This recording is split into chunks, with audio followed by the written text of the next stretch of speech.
देने दिया।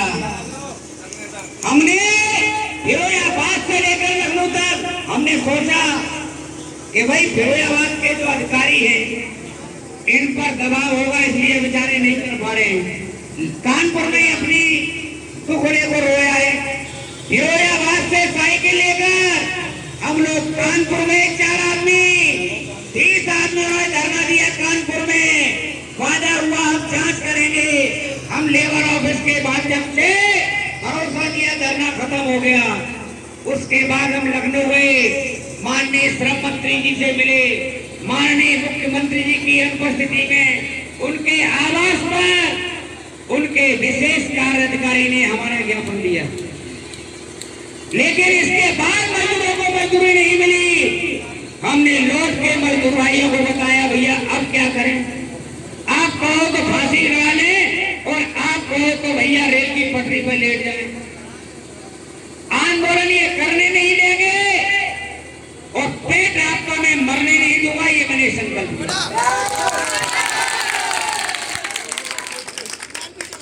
मजबूरी में फिरोजाबाद के जुआई मजदूरों ने ये निर्णय लिया और हमसे कहा, नेताजी मैं तुम्हें कंधा पे चल ले हाथ, मैं कंधा पे हाथ चल ले। भाई पैसे कहाँ से आएंगे?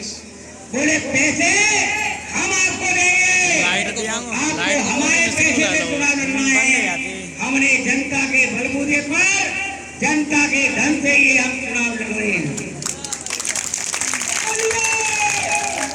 मैंने ये कहा, मेरे पास कोई दल नहीं है, मेरे पास कोई सिंबल नहीं है, मैं कैसे आपकी लड़ाई लड़ूंगा, कैसे चुनाव जीत पाऊंगा? उन्होंने कहा चिंता मत करो, हम काम करेंगे और काम के साथ साथ आपके लिए वोट मांगेंगे। तो भाइयों, फिरोजाबाद का ये चुनाव फिरोजाबाद का गरीब मजदूर लड़ रहा है। रामदास मानव तो एकमात्र मोहरा है। मेरे बारे में तरह तरह के ऑडियो वायरल किए गए, पूरा वीडियो किसी ने वायरल नहीं किया। आखिरकार ये लोग जो अब तक मजदूरों के वोटों से 2 बार चेयरमैन बने और 2 बार विधायक बने, वो अपनी औकात भूल गए। उन्होंने इन मजदूरों के पेट पर लात मारने का काम किया। इन 9 महीने में 6 मई 2021 से लेकर आज तक फिरोजाबाद के जुआई मजदूरों का 270 करोड़ रुपया फिरोजाबाद के कारखानेदार टका चुके। आखिर किनका फर्क चल रहा है? ये समझ लीजिए आप, ये चुनाव नहीं है, ये धर्म है। आप शांति से खड़े हो जाए।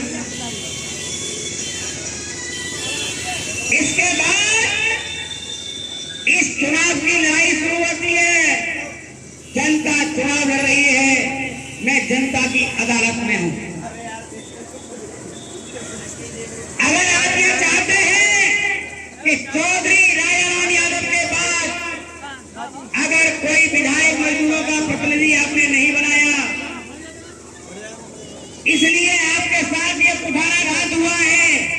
हम धर्म में बढ़ गए, हम जात में बढ़ गए, हम धर्म में बढ़ गए, हमने अपने मुद्दों के आधार पर वोट नहीं किया।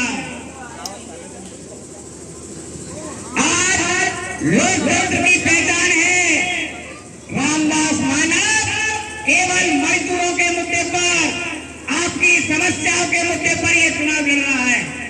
रामदास मानव ने यह संकल्प लिया है, जब तक मैं आपकी बेड़ियां नहीं काट दूंगा, तब तक अपने गले में पड़ी हुई ये जंजीरें और मैं बेड़ियों को नहीं उतारूंगा।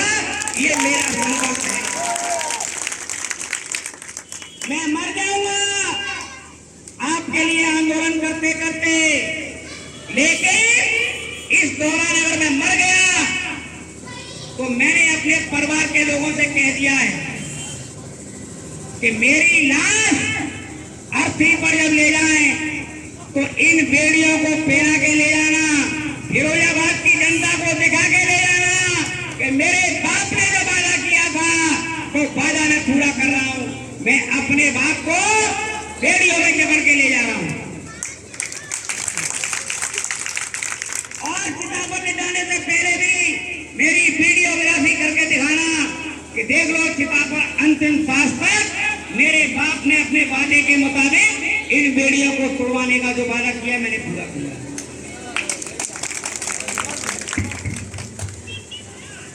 2017 में मथुरा नगर के लोग मेरे पास आए कि हमारी बात विधायकी ने नहीं सुनी है, हम तेल से परेशान हैं। उन्होंने कह दिया मुझे इस पचड़े में मत डालो। मथुरा नगर के ये साथी अपनी आंख औलाद की किस्म खा के कह रहे हैं कि उन्होंने मुझसे ये बात कही या नहीं कही, और ये कहा अगर आप नहीं लड़े तो ये मजदूर गुलाम हो जाएंगे, इसलिए आपको खड़ा होना पड़ेगा। मैंने मजदूरों की खातिर अपने परिवार के साथ बहुत बड़ा अनर्थ किया है। मेरे बच्चों ने जब 2017 में आंदोलन चल रहा था, उस आंदोलन के दौरान 2 मुकदमे मुझ तक तोड़ के लगे। एक मुकदमा महिला की छेड़खानी का मेरे ऊपर लगा, तीसरा मुकदमा में चौथा मुकदमा मेरे ऊपर डकैती का लगा। एक दिन में 4 मुकदमे, 3 मुकदमे थाना दक्षिण उत्तर और 1 मुकदमा थाना दक्षिण में लिखा गया। लूट के मुकदमे के बादी ने अपना एफिडेविट दे दिया कि मानव जी नहीं थे, उसने एफआईआर लग गई। बाकी 3 मुकदमे मेरे न्यायालय में आज भी लंबित हैं। 2019 में आंदोलन किया, 2019 में मैं फिरोजाबाद से लेकर लखनऊ तक प्रधानमंत्री जी के क्षेत्र में ज्ञापन देके लौट रहा था। चलती हुई ट्रेन से आशाबाद क्रॉसिंग के पास हमको उतार लिया गया और उस ट्रेन से हमारे साथियों का मुंह ढक दिया गया और ऐसे ले गए जैसे मैं बहुत बड़ा आतंकवादी हूं। समझ लो मित्रों, आपको खबर नहीं होने दी। थाना नारठी में ले जाकर मुझे बंद किया। वहां के एसओ थे बहुत ईमानदार, उन्होंने कहा कि मैं गऊ की हत्या नहीं करूंगा, मैं झूठा मुकदमा नहीं लिखूंगा इनके खिलाफ। थाना रामगढ़ में लाकर मेरे खिलाफ लूट का एक फर्जी मुकदमा लिखा जाता है और लूट के मुकदमे में मुझको जेल भेजा जाता है। और जेल भेजने के बाद मेरे भाई ने जब अखबार में पढ़ा कि मेरा भाई जेल चला गया है, अन्न जल त्याग दिया और 21 दिन के बाद मेरे भाई की मौत हो गई। आप लोग गवाह हैं, हुई कि नहीं हुई? और मेरे भाई की मौत के बाद मेरे परिवार के लोग भटकते रहे कि मुझे मुंह देखने के लिए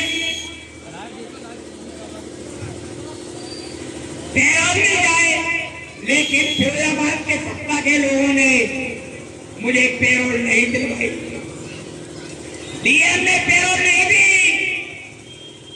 मुझे मेरे भाई का मुंह नहीं देखने दिया। इसके लिए कौन जिम्मेदार है? मैंने इसके बाद भी आपकी लड़ाई को, आंदोलन को बंद नहीं किया। 40 दिन के बाद मैं रिहा हुआ।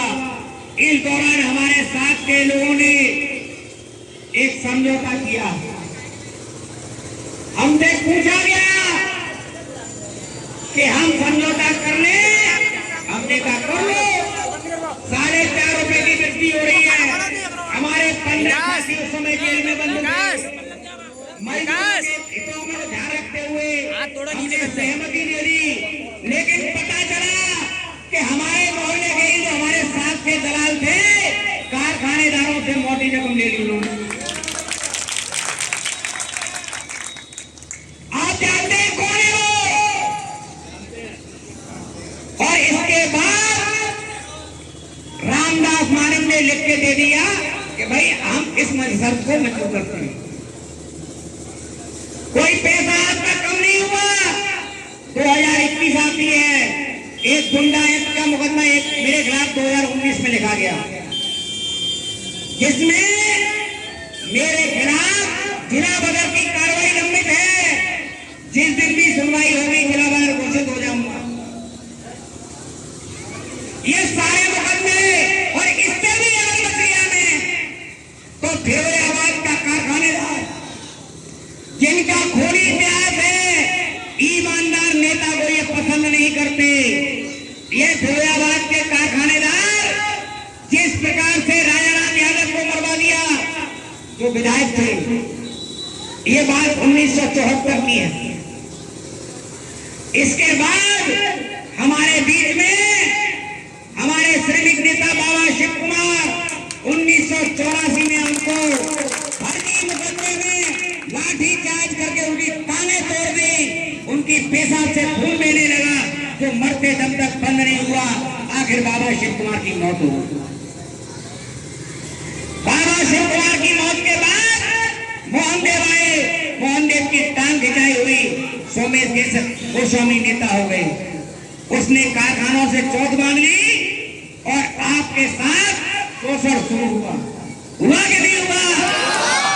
मोहन देव परिवार के कार्यकाल तक हमारे 14 आदमी जिंदा थे और सोमेश के आने के बाद तो 14 आदमी खत्म हो गए।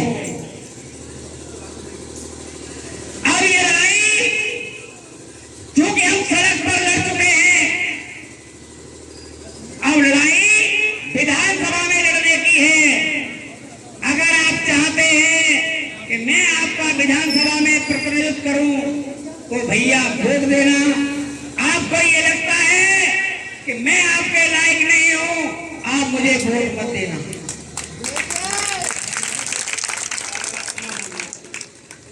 मैं बहुत साफ सुथरी बात करने का आदी हूं, लगी लिसड़ी बात नहीं करता।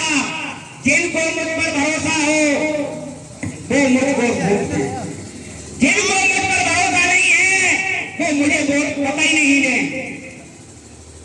अब बात आती है इन बेड़ियों की। ये बेड़ियां मैंने मजदूरों की खातिर पहनी है, इस संकल्प के साथ कि फिरोजाबाद के मजदूरों की मैं बेड़ियां काट दूंगा। यदि मैं फिरोजाबाद के मजदूरों की बेड़ियां काटने में नाकामयाब रहा तो आप समझ लीजिए मैं इन बेड़ियों के साथ आजीवन जीऊंगा और मर जाऊंगा तो इन बेड़ियों में जकड़ के जाऊंगा।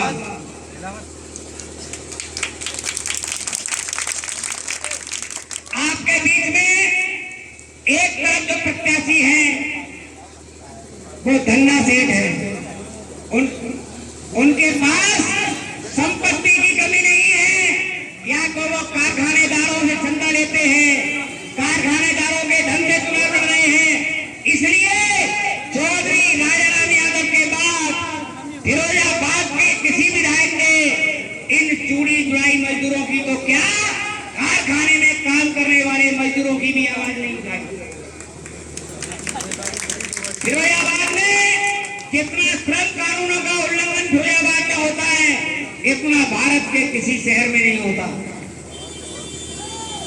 आप समझ रहे हैं इन चूड़ी जुड़ाई मजदूरों के साथ ऐसा क्यों हुआ?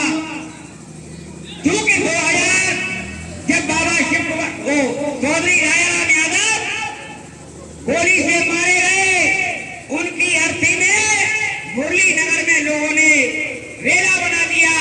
इतनी भीड़ थी, मैं बच्चा छोटा नहीं था।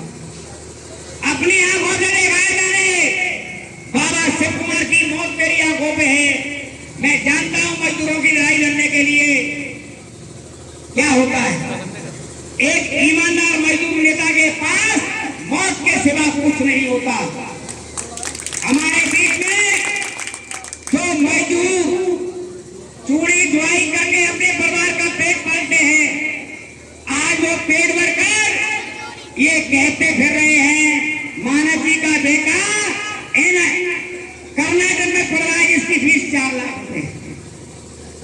कहां से आता है पैसा? रामदास पिस्टल का लाइसेंस भी है। भाई मेरा बेटा NIT कालीकट से पढ़ रहा है, लोग कर रहे हैं, उसको 12,000 रुपए महीने का स्टाइपेंड भारत सरकार देती है। और मेरे बेटे को जो फीस जमा हुई है स्कॉलर की, कॉलेज की ट्यूशन फीस, वो 10,000 रुपए जमा हुई है। ये ऑन रिकॉर्ड है। परम पूज्य बाबा साहब डॉक्टर अम्बेडकर के जो आरक्षण का प्रावधान है, उस आरक्षण के प्रावधान की वजह से हमको तमाम सुविधाएं प्राप्त है, जिनकी वजह से मेरे बच्चे पढ़ रहे हैं। मेरे बच्चे ने कंपटीशन क्वालिफाई किया है। NIT कालीकट में बिना गेट के कोई एडमिशन नहीं हो जाता। मैं विधायक का बेटा नहीं है जो डोनेशन देके डॉक्टरी करेगा। भोपाल से विधायक के बेटे ने डोनेशन देकर MBBS किया है। मेरे बच्चे ने कंपटीशन क्वालिफाई किया है और कंपटीशन के बाद NIT कालीकट में पढ़ रहा है। और इस बच्चे से मेरा संकल्प है, वादा है, आपके बीच में कह रहा हूं, ये अगर नौकरी करेगा या कभी प्रशासनिक अधिकारी बना, जलाई की इस बच्चे ने आज ही करता है। मेरे जितने बच्चे जलाई करते हैं आज भी पढ़ाई के साथ साथ, इनको जलाई का दर्द है। अगर ये लायक बनेंगे तो आपके काम आएंगे। मैंने अपनी औलाद को नेता नहीं बनाया क्योंकि मुझको मालूम है कि मुझे क्या कष्ट है। मेरी भाभी को विधवा बनाने वाला कौन है? ये विधायक। मेरे जो मासूम बच्चे थे, उन 2 मासूम बच्चों को अनाथ करने वाला ये विधायक है। अब मैं आपसे कहना चाहता हूं, अगर आपका मन करता है कि फिरोजाबाद की लड़ाई अमीर और गरीब की लड़ाई है, फिरोजाबाद की लड़ाई कारखानेदार और मजदूर की लड़ाई है, इसमें बिना किसी भेदभाव के, बिना किसी झंझट के आप अपना वोट, जो फिरोजाबाद की पहचान है, जिसकी वजह से दुनिया में फिरोजाबाद को पहचाना जाता है, चूड़ियां, उस चूड़ियों के सामने वाले बटन को दबाकर रामदास मानक को विजयी बनाना, ये रामदास मानक नहीं है, ये फिरोजाबाद का आम गरीब मजदूर और आम आदमी विधायक बनेगा। रामदास मानक किसी विकास की वादे की बात नहीं की उसने। आपके लिए कानून में आस्था रखते हुए विधानसभा में आपके मुद्दों को उठाने की बात की है। और मैं विधानसभा में जब पहुंचूंगा तो जनता के बीच में बैठकर ही मैं फैसले लूंगा। कोई फैसला घर पे बैठ के नहीं लिया जाएगा। फिरोजाबाद की जनता को जिस तरह से मैंने आज बुलाया है, ठीक उसी प्रकार से हर 15 दिन के बाद गांधी पार्क में आपको बुलाकर आपके मुद्दों को पूछा जाएगा, जिनकी चर्चा मुझे विधानसभा में करनी है।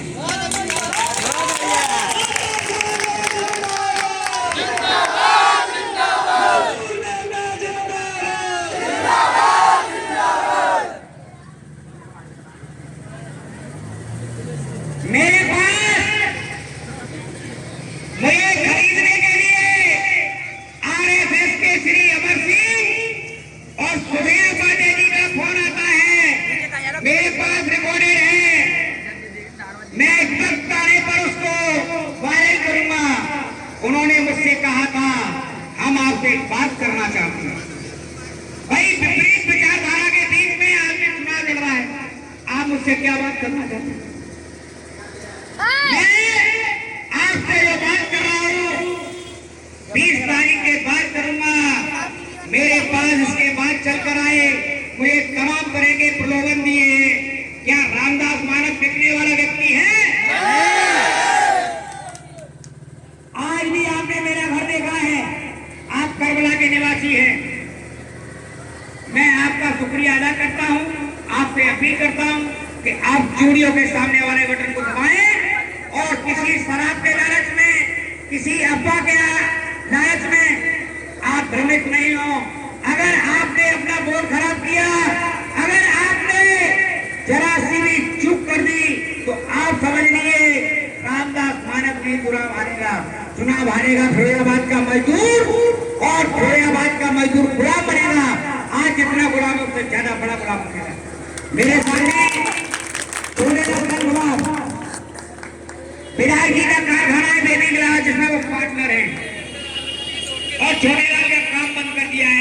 मानव के साथ मीटिंग में गई हूँ।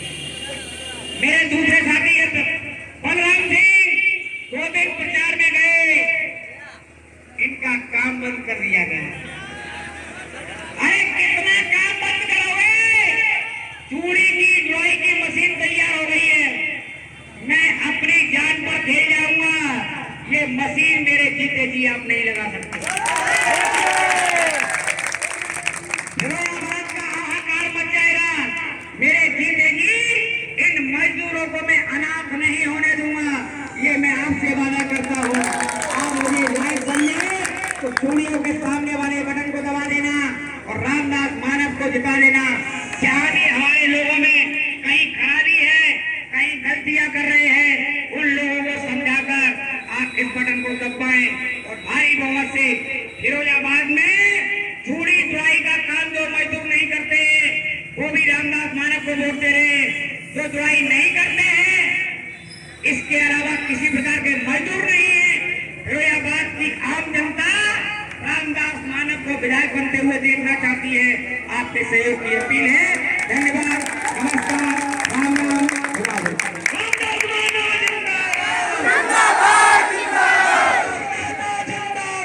जिंदाबाद, जिंदाबाद, रामदास सम्मान में। भाइयों, मैं आप लोगों से एक बात और कहना चाहूंगा, जितना मजबूत कार्यकर्ता रामदास मानव जी का है, उतना मजबूत कार्यकर्ता किसी भी नेता का नहीं है, क्योंकि रामदास मानव के प्रत्येक कार्यकर्ता की एक एक घर में अंदर घर में भीतर तक पहुंच है, क्योंकि टोले रखने वो घर में अंदर घुस के जाता है और वहां लड़ाई होती है। तो मैं भाइयों अंदर जाके अपनी लड़ाई कहाँ आती है उन लोगों को समझाएं और कन्फ्रेंस करें और रामदास मानव की नीतियां बताएं और रामदास मानव जी को वोट करवाएं। इसी क्रम में आज के अध्यक्ष जी जो इस जनसभा के अध्यक्ष हैं